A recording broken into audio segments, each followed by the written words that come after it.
햇살의 책장. 오늘 읽어드릴 책은 바딤 젤란드의 리얼리티 트랜서핑 1권, 러시아 물리학자의 시크릿 노트입니다. 만약 당신이 무언가를 밤낮으로 갈구한다면 그것을 얻을 가능성만큼이나 완전한 좌절에 빠질 가능성도 증가한다. 우리는 결코 원하는 것들만을 끌어당겨 미래를 채울 수 없다. 익히 경험했겠지만 부추겨진 욕망들은 종종 우리를 정반대의 현실로 데리고 가기 때문이다. 요점은 이것이다. 에너지의 불균형을 만들지 말라. 먼저 모든 상황을 초연하게 지켜보는 법부터 배우라. 이 우주는 거대한 바다와 같다. 내 눈앞의 현실은 그중 하나의 파도에 불과하다. 지금 올라탄 파도가 늘 원하는 대로만 움직여주기를 바라면서 안절부절 못하는 사람의 인생은 더욱 거센 파도 위로 떠밀려 간다. 하지만 에너지의 불균형을 일으키지 않고 내면의 신호에 귀를 기울이는 사람은 가벼운 몸놀림으로 무한한 가능성의 세계를 만끽할 수 있다. 리얼리티 트랜서핑은 더 많은 행복과 풍요로 넘실대는 파도를 골라 그 위로 옮겨가는 방법을 알려주는 책이다. 무슨 대단한 비법이 숨겨져 있는 것은 아니지만 당신은 한 번도 이런 시도를 해본 적이 없을 것이다. 오랫동안 간직해온 인생의 시나리오가 있는가? 그렇다면 그것을 실현시켜줄 파도 위로 미끄러져 들어가라. 억지로 애쓰지 말고 그저 선택하라. 그리고 그 기쁨을 마음껏 즐기라. 지금 읽어드린 글은 책 뒷면의 책 소개 문구였는데요. 이것만 읽어도 가슴이 두근두근해지지 않으세요? 러시아판 시크릿이라고 불리는 리얼리티 트랜서핑 시리즈를 여러 편의 영상으로 나눠서 소개해드릴 예정입니다. 그럼 바로 책으로 들어가겠습니다.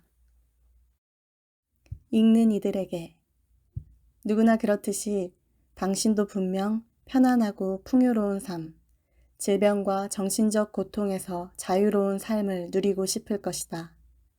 하지만 종종 당신의 삶은 엇나가기로 작정한 것처럼 보인다.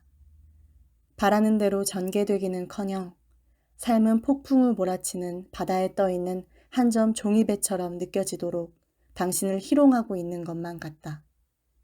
당신은 행복을 찾으려고 이미 소문에 떠도는 온갖 방법들을 많이 시도해 보았으리라. 하지만 그렇게 해서 대단한 성공을 거둔 적이 있는가? 이 책에는 별나고 이상한 이야기들이 많이 나와서 당신에게 충격을 줄지도 모른다. 당신은 이런 이야기들을 믿으려 들지도 않을 테지만 믿어야 할 필요도 없다. 이 책에서 말하는 것을 직접 시험해 볼 수 있는 모든 도구가 주어질 것이다. 그것을 다 시험해 보고 나면 당신의 평범한 인생과는 완전히 바뀔 것이다.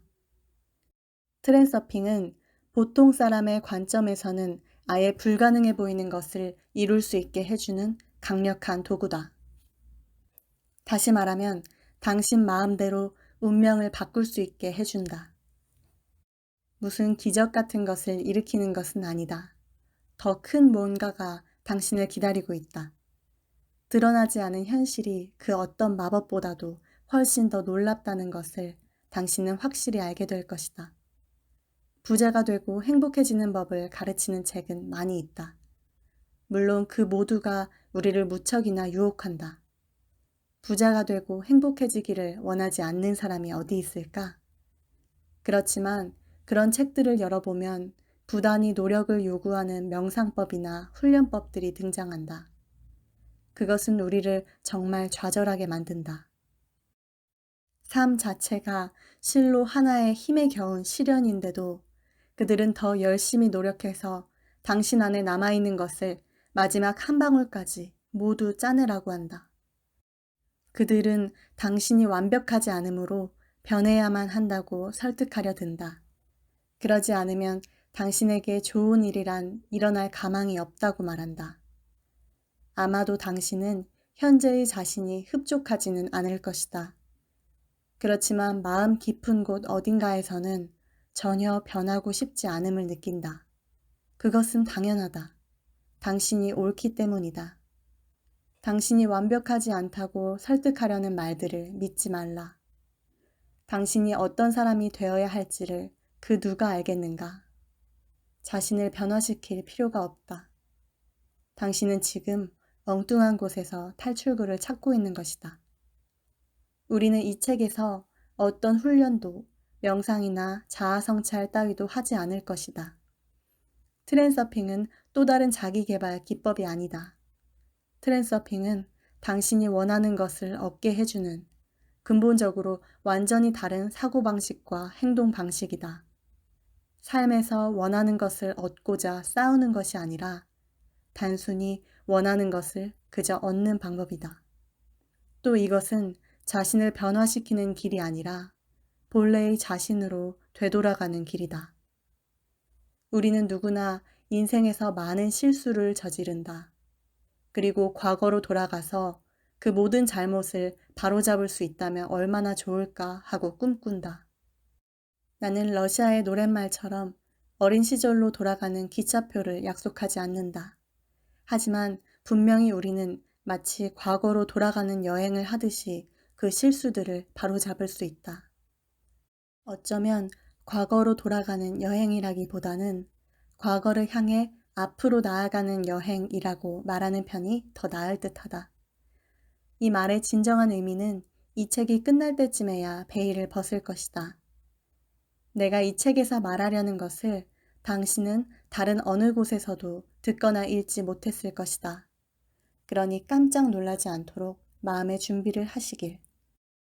믿기지 않을 만큼 놀랍고 또 그만큼이나 즐거울 것이다. 제1장 가능태 모델. 어느 날 한 꿈을 꾸었다. 나는 어떤 삼림 보호구역에 서 있었다. 형용할 수 없이 아름다운 풍경이 나를 둘러싸고 있었다. 나는 그 찬란한 아름다움에 탄성을 뱉으며 걷고 있었다. 그때 갑자기 성난 표정을 한 회색 수염의 늙은이가 나타났다. 나는 그가 보호구역 감시인이라고 생각했다.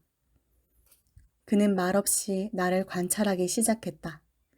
그에게 다가가서 말을 붙이려고 하자 그는 단호하게 내 말을 가로막았다. 그는 냉정한 목소리로 아무 말도 듣고 싶지 않다고 했다. 만족할 줄은 모르면서 온갖 요구를 늘어놓기만 하고 시끄럽게 떠들고 떠날 때는 쓰레기 더미만 남겨놓는 그런 까다롭고 욕심덩어리인 방문객들에게 완전히 질렸다는 것이다. 나는 조용히 고개를 끄덕여 동의를 표하고는 계속 걸어갔다. 보호구역의 독특한 자연은 그저 놀라울 뿐이었다. 전에는 왜 한 번도 여길 와보지 않았을까? 나는 홀린 듯 이리저리 돌아다니며 감탄의 눈으로 주위를 살폈다.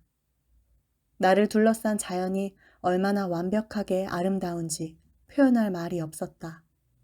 그래서 내 머릿속은 황홀한 느낌으로 텅 비어버렸다. 조금 후에 다시 감시인이 나타났다. 차가운 표정은 조금 누그러져 있었다. 그는 자기를 따라오라고 손짓했다. 푸른 언덕의 꼭대기로 올라가자 그림 같은 계곡의 장관이 우리 앞에 펼쳐졌다. 계곡 아래에 마을이 보였다. 나무와 꽃 속에 파묻혀 있는 장난감 같은 작은 집들. 그것은 마치 동화 속의 한 장면처럼 보였다. 어쩐지 좀 비현실적인 것처럼 느껴지지만 않았다면 나는 이 광경을 경의와 감동의 눈으로 한참 바라보았을 것이다. 그러나 그때 문득 이런 것은 아마도 꿈에서나 볼 수 있는 것이라는 의심이 일어났다. 나는 질문을 던지듯 감시인을 바라보았다. 그러나 그는 턱수염 뒤에서 미소만 짓고 있었다. 그것은 마치 이건 아직 아무것도 아니야. 더 놀라운 일을 보게 될걸? 하고 말하는 듯했다. 우리는 계곡 아래로 내려갔다. 그때 문득 내가 처음에 어떻게 그 보호구역으로 들어왔는지가 기억나지 않는다는 사실이 떠올랐다. 나는 그 늙은이로부터 뭔가 설명을 듣고 싶었다. 그래서 나는 이런 아름다운 곳에서 살 수 있는 사람들은 얼마나 행복할까 하는 바보 같은 말을 했던 듯하다. 이 말에 그는 기가 찬다는 듯한 표정으로 대꾸했다. 자네가 거기서 살고 싶다고 한다면 누가 맡기나 한단 말인가? 나는 거기에 아무나 부자로 태어나는 것은 아니고 운명을 마음대로 할 수는 없다는 등의 판에 박힌 말로 반박했다. 그는 나를 한심하다는 듯이 바라보다가 말했다. 사람은 누구나 자기가 원하는 운명을 뭐든지 골라 잡을 수 있어. 우리가 가진 유일한 자유는 선택의 자유야. 누구나 자신이 원하는 것을 선택할 수 있단 말일세. 그의 말은 나의 인생관과 이해를 넘어선 것이었다. 그래서 나는 그와 논쟁을 벌이고 싶었다. 하지만 감시인은 아무 말도 들으려 하지 않고 말했다. 멍청한 사람이로구만. 자네는 선택할 권리가 있는데도 그것을 사용하지 않고 있는 거야. 자네는 선택한다는 말이 무슨 뜻인지를 모르고 있는 것일 뿐일세. 나는 생각했다. 이건 말도 안 되는 소리다. 내가 원하는 것을 뭐든 선택할 수 있다는 말이 무슨 뜻인가? 이 세상 모든 것이 내게 허용되어 있다는 말인가? 그때 나는 문득 알아차렸다. 이 모든 것이 꿈이라는 것을. 꿈속에서 그것이 꿈이라는 것을 알아버린 난생 처음의 경험에 당황한 나머지 나는 이 기이한 상황을 어찌해야 할지를 몰랐다. 내 기억이 맞다면 그것이 꿈임을 알아차렸을 때 나는 그 늙은이에게 이렇게 말해주었던 것 같다.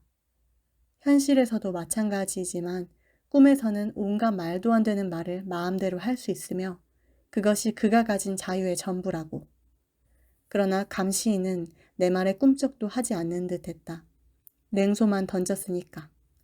나는 상황이 우스꽝스러워진 것을 알아차리고서 그냥 꿈에서 깨는 게 낫겠다는 생각이 들기 시작했다. 늙은이는 내 생각을 읽은 것 같았다. 그가 말했다. 자, 이제 그만두세. 우린 시간이 많지 않아. 저들이 자네 같은 멍청이를 내게 보낼 줄은 몰랐네. 하지만 어쨌거나 내 임무는 완수해야지. 나는 그 임무란 것이 무엇이고 저들은 누구인지를 캐물었다.